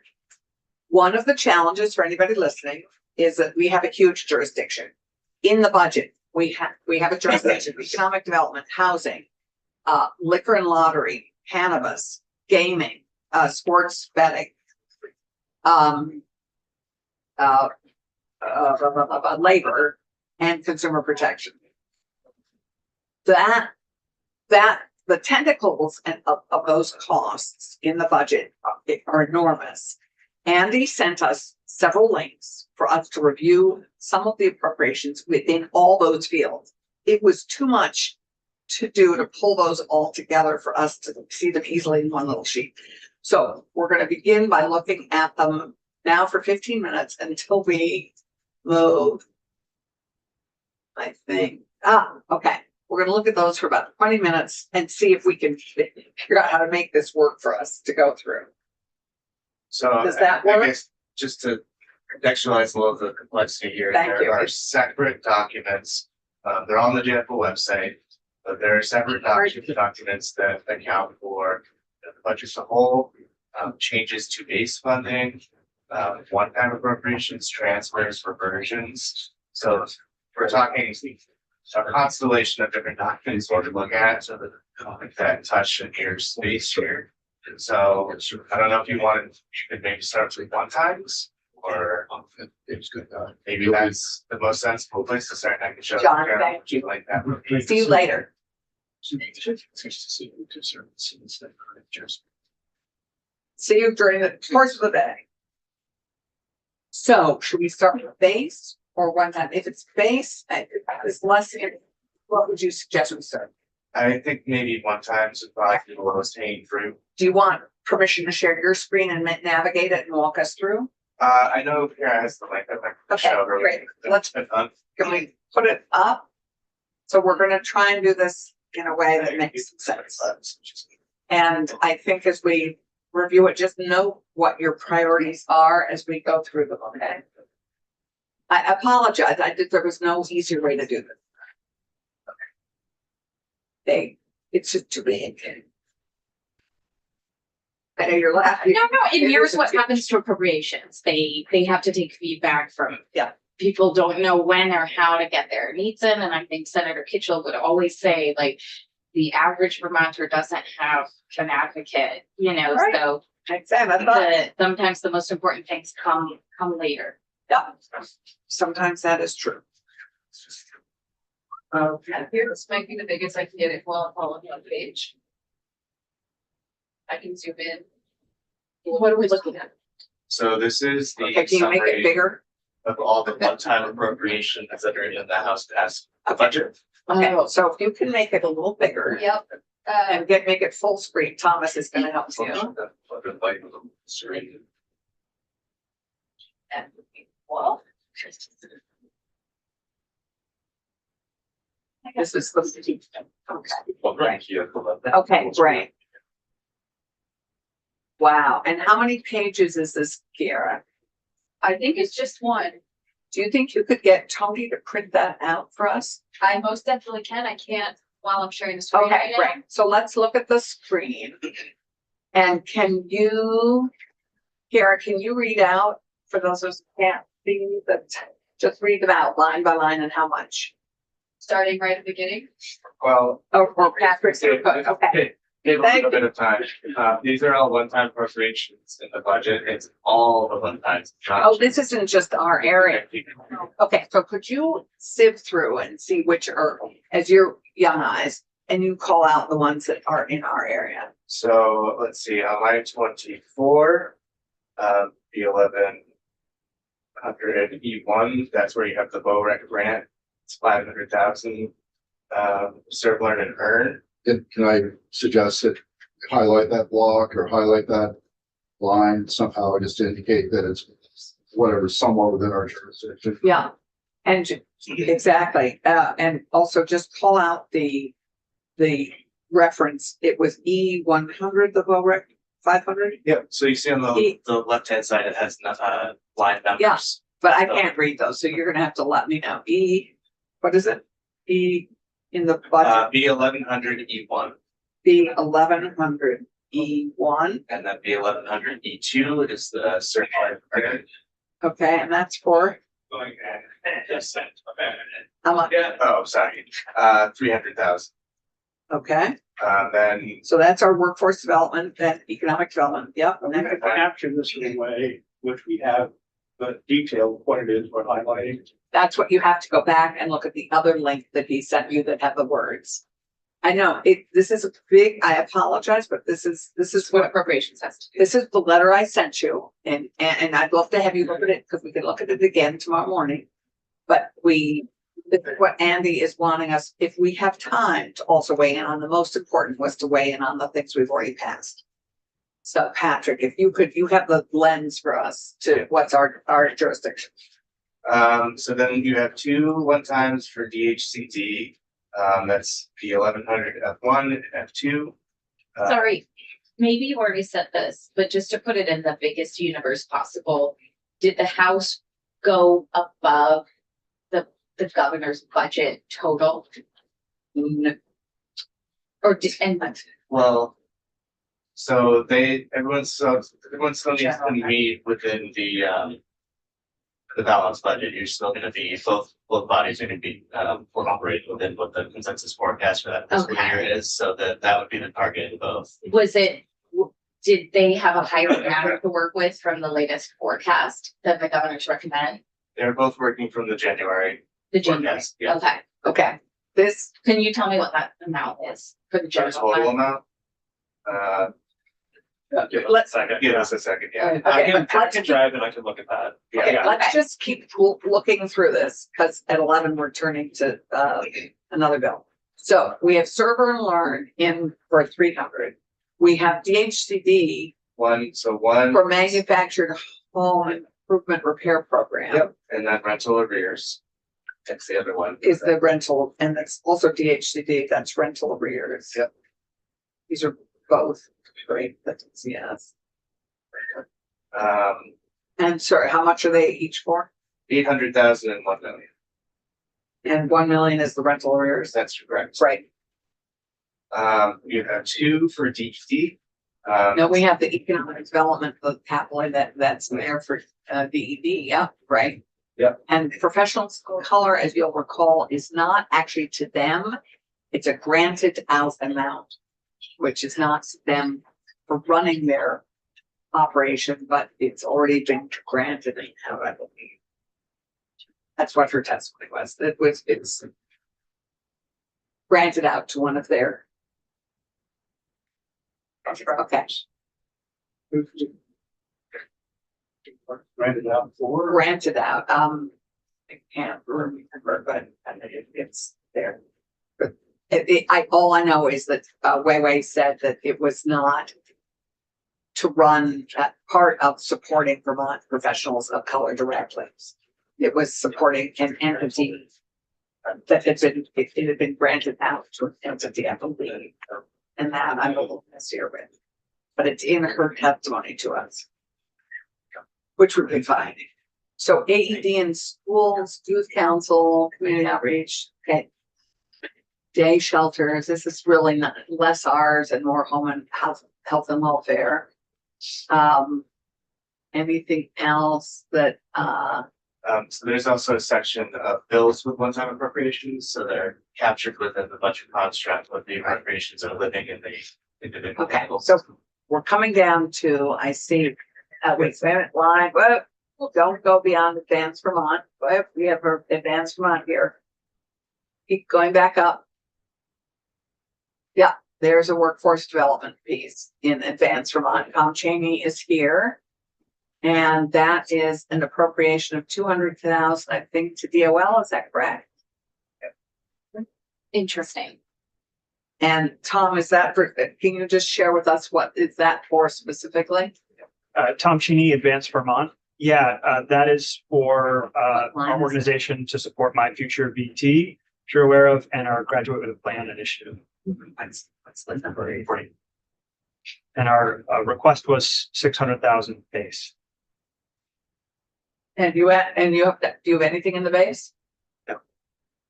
Nothing in the base, advanced, and that's and it's just basically, that's the same as last year, right? Roughly. It's a little bit more than last year, and it would put our programs at risk, that level. So that here- level. Here is the argument that I would make to appropriation. Sitting on both economic development and education. Advanced Vermont has put itself squarely at the tip of the spear, the intersection between economic development, CTE, and education. Some of their best work right now that would be in jeopardy is to work with schools to make sure everyone is graduating with a plan, which takes more than $200,000, as we know. The agents, I will go, I go straight to appropriations with this. I've said this with AOE present. They have signed a new consulting contract for special education with APA Consulting over the, protestations of many who have seen that work be highly unsuccessful. Now they are asking for more money in the budget for in-house full-time positions in AOE, but that is still using the money they already have in their budget to hire consultants. I personally have not seen a lot of value in giving them just simply more money to do their work when they are still going out to hire consultants. In some ways, I think to the detriment of listening to our local districts, I will say. We have seen that publicly in the press. So are we still reacting to it? Yes, we are. Or are we on? We are. Because I would say, What would you propose? because we're talking about the AOE budget in education, I would take 400,000 additional dollars from the AOE ask, and I will make that case in that committee as well, and put it towards Advanced Vermont. What I worry about is that Advanced Vermont, to do that graduate with a plan work, it's very intensive with the school guidance counselors And and with the schools. We might not see the value of that in our jurisdiction. We have traveled to, I would argue. different we do- schools, yeah. right? No, we see that. Right. For example, I just learned on Monday that AOE wants to have on my school district end their 10th grade exploratory program because they're saying they can't have in their budget a career exploratory program in 9th and 10th grade. By the way, our school district is in a bit of a CTE desert. It is not first in line for Essex or for Burlington, and it's still a little bit far from Addison. And we want those, as you'll recall, our whole efforts over the last several years have been to push those exploratory So down. while into- I'm hearing AOE wants the $75 million that goes to CTE is telling our high schools to do less exploratory career exposure work in their budgets or suffer financial consequences. I would take money from AOE and give it to Advance Vermont because they are doing work we've asked state government to do that is not being done. Okay, so I hear you proposing that actually we advocate for 600,000 for Advance Vermont, 200 that is currently here in the one time from the House, and 400 from AOE's lines on expanding CT, on their CT. And the AOE budget in many instances comes from the education fund and not from the general fund. Which is appropriate if we're looking at graduating everybody with a plan. Okay, how do we feel about that? Yeah, just a little bit of feedback. You're on education as well, so you're gonna be. So certain frictions, which mean there's certain frictions that surround AOE, which I think are fully recognized by this point. I have a slightly different perspective. My perspective is that because this is an education program, Advanced Vermont, it's a good program. We're not debating that. Solid program. I would take a different perspective. I think this belongs inside the AOE's budget. That this is par and parcel to what they do. They should, I think that program should be absorbed in and should be well utilized throughout the state. It's just a different. I don't think we perspective. disagree, yeah. So this afternoon, you guys could do that 400,000, your AOE work will support this. And then I'm gonna put in parentheses, in addition, we would support the AOE recommendation for whatever you want. Yeah, and if, right now, we have asked multiple times in the education committee to hear from Ruth Durkee directly, the director within AOE of career and technical education. That has not been granted to us. Yes, we, as you will recall, Yes. had a very thorny day when we were trying to get Ruth to testify. And they're very controlling about allowing. The secretary and her assistant said that Ruth would not be available. Period. Which is, yeah, and she's In this available. committee and that. Okay, just for interest of time, let's do that, and then I'll make a note of the 400 hopefully coming from recommendations from Ed. Let's keep cruising through Patrick. Next thing that is SEDs, one time. Can we go back? H211, we've already discussed. Yeah, Going back up, Yeah. the Freedom and Unity grants. A lot of money, where is it? 3.2 million. I get it. I don't know who runs them. I see 2.3 million. They're 2.3 million. Yeah. But who administers? It's VSAC and Oh, those mostly are Vermont VSAC, State right, yeah, Colleges, and they're coming in this. But after. hopefully AOE is gonna support them. From an economic development perspective, I'll just remind, like, constant reminder that these are good grants, but they're not driven by the state's labor needs. They're driven by the student's interests, period. If the state is gonna dedicate treasury to a student or scholarship, which is certainly a great effort, and there's already 2.3 million embedded in here, that there ought to be a lever where the state says, we need whatever we need. We need, 1,000 of these over the next 5 years. They should be dedicated scholarships, not just a free for all for So whatever. I Well, the think that question comes. is, do we know what the return on investment, if any, Well, is? it's that what I would say would be hard to measure. But that's what we're hearing this afternoon. So I would also say this is a state workforce development board issue because those sectors are prioritized and the VSAC is on the board. And sectors, So- there's no sectors prioritizing those grants. But what I'm trying to say is VSAC is on the state workforce development board. We do prioritize those sectors. And I think that conversation could be incorporated in the future for VSAC as a consideration, one that you could be asking. All I get is pushback. Oh. VSAC, from the university, the VTSU. Okay. For the next few months, I'm still on that workforce development. That's the first time I've heard that we might consider this. And I'm happy to take that forward as a conversation.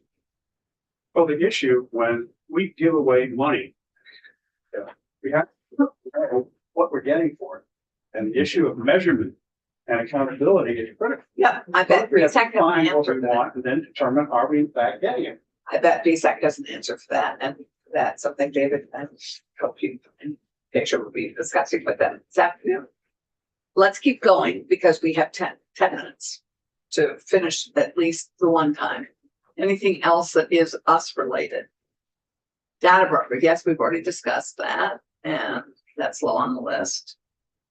And sorry, in the first, the international development, we already on dam safety is important, but not us. It's a one time. Yeah, and which is heartbreaking. Domestic violence, communication, community resilience, and disaster mitigation fund. Good, they put some money in that. That's GovOps. That should be GovOps. Well, that might be something different. No, that's the one we created 2 years ago, I believe. Who does it? It goes to. It's, I'm not saying it's not community important, but to be, I think we have two resilience fund. Yes, I believe we do. Patrick said, I don't know for sure. Yeah, Like- I'm pretty sure we do. Because one came out might of be the nice to just have one. well, but they're for slightly different, but we can look at that. But nothing else. So that's it for the one-time money and that's it for our jurisdiction. On one-time money. That was actually less messy than I thought. Our charge is also community development. We don't spend nearly enough time on that. I think what I'd like to know eventually is if this fund is for nonprofit and private entities and For the, municipalities, I believe. how do you know? Because I was on the committee when we formed it and Ruth was chair. And we can look into it, but let's look at that. That's So line is it 64. duplicative? I don't think it's duplicative. I don't, but. Let's I will check with our. Right, because if we're having a long conversation about $250,000 and then a short conversation about 1.35 million, I'd like to make sure that they're both going to, you know, specific separate uses, or we should be talking about all of the money at once. I believe this is all this. Anyway, came out of that bill. Okay, so thank you. This was helpful. So let's turn to the areas I have right now that are in one-time money.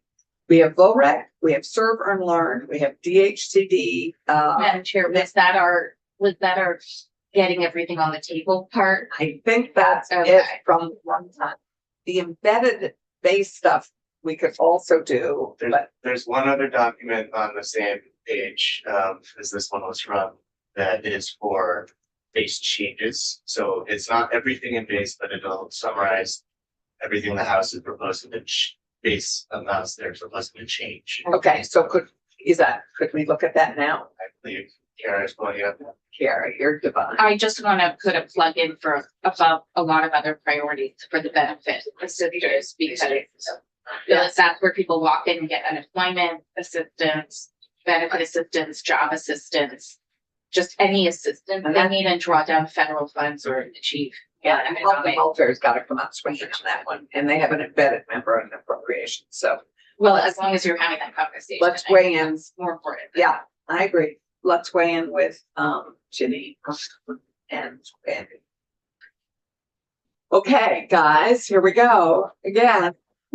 Thank you. This is less messy. I'm a little worried. Thank you for sticking and helping us through this. Okay, so the first one down, this is changes in base allocation. Is that correct? That's correct. Okay, so where do you see the first piece that affects us? This committee's broad. On line 10, B135, there's the mediator position with LLB. And I think you I- included it a few. So sorry, what's the what? Way. Mediator position with the LERB? We've talked about this for several years because the Labor Relations Board is like 1.5 people. Oh, this is, oh yeah. They have a desperately need this. backlog of cases. This is in That's cut. another bill. This is in a bill, this is in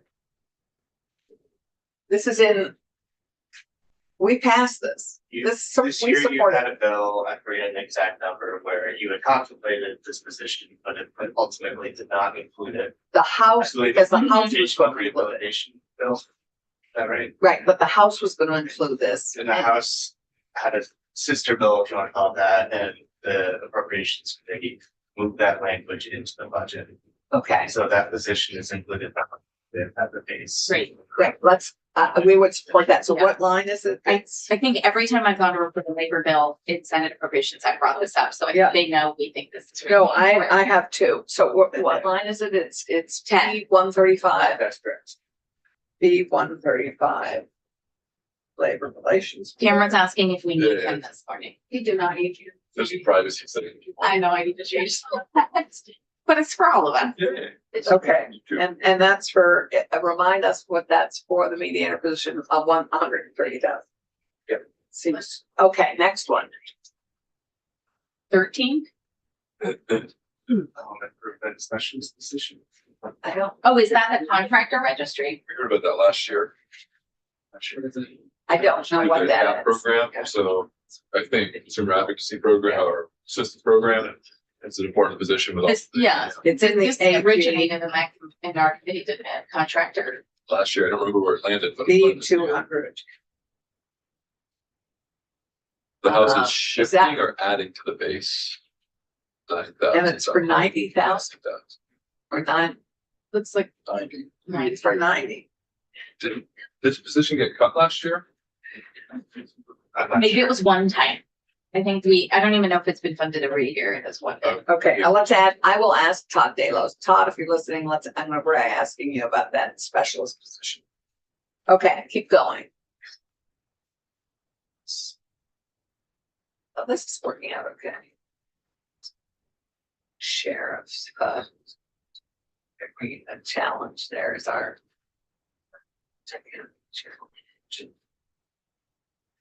HRC. HRC Human Rights Commission. Oh, okay. I think it's jumping out to me. Okay, Believe that, BCB, CCB is the new, that's it's their because appropriation. they've become a part of the budget rather than. Yeah, totally their which budget. is good. Well, that wasn't. And good. bad, it's mixed, it's mixed.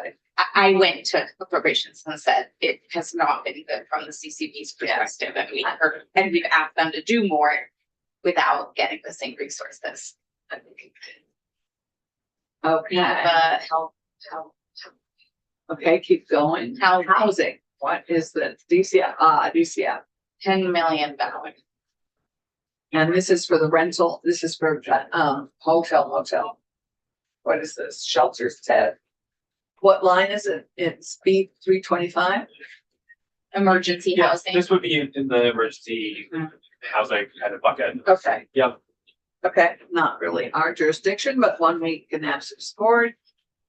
And then what? It's, There's a change in housing funding. House. that's it. No, it's women. Change in housing. What's that? Net neutral, change in house. Oh, that's also DCF. I assume that's the same thing. Yeah, Ted, is that the same thing? An additional 8.45 million? I don't know if it's the same thing, but yes, it's in the general, anything at DCF is within the category of Emergency housing. emergency, yeah, that. Okay, let's keep going.